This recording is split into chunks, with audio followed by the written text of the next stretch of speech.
বৰষুণ পৰি আছে আৰু এইফালে মই বনাব লৈছোঁ মাছৰ কণী। দেখিছেনে? ডিপ ফ্ৰিজাৰত আছিলে, এতিয়া টুকুৰা টুকুৰা কৰিহে বনাব লাগিব। এইফালে কণী ভাজিবলৈ এয়া পিঁয়াজ ভাজি লৈ আছোঁ। পিঁয়াজৰ লগত ভাজিম আৰু কণী পিচ পিচ কৰি। আৰু এইফালে বনাই আছোঁ ভাতকেৰেলা আৰু কেৰেলা ভাজি বনাই আছোঁ অভেনত। পিঁয়াজখিনি ভাজা হৈ গ'ল, এতিয়া দি দিওঁ মছলা। তাৰপিছত কণী দিম। জিৰা, হালধি, জলকীয়া গুড়ি চব দিলোঁ আৰু এইফালে দি দিম এতিয়া অকণমান পানী দিওঁ সামান্য। বৰষুণৰ বতৰত মইনা উঠে মটৰত। মই বনাই আছোঁ, ইফালে বাহিৰত বৰষুণ। আজি একদম ধাৰাসাৰ বৰষুণ দেই গাই। নিমখ দিয়া নাই, এতিয়া নিমখো দি দিওঁ। নিমখ নিদিলে মানে কালাৰেই নাহে, সেইটো বুজাই যায়। এতিয়া কণীখিনি পিচ পিচ কৰি দি দিম। লগতে কণীখিনি পিচ পিচ কৰি দি আছোঁ।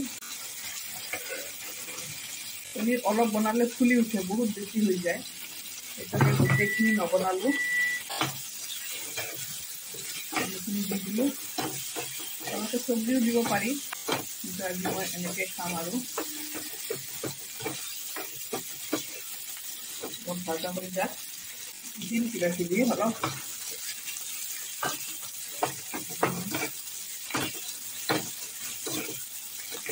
বিলাহী দিম লগতে, এই ক্ষেত্ৰত লগতে দি দিলোঁ বিলাহী।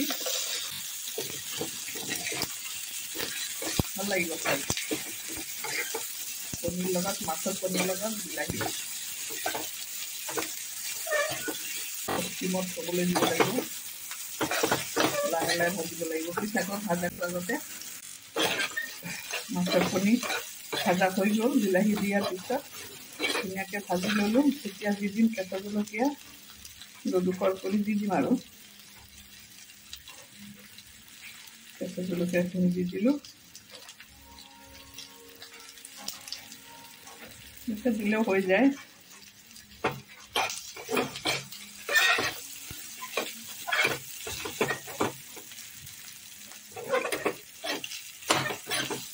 লগতে দি দিম জিৰা মোৰ ফ্ৰেছ মছলা, মোৰ প্ৰিয় মছলাটো দি দিওঁ। বেছি নহয়, অকণমানহে দিওঁ ফ্ৰেছ হ'বলৈ।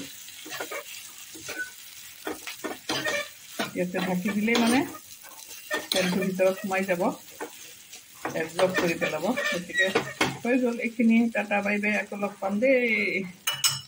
হৈ গ'ল মোৰ ৰেডি।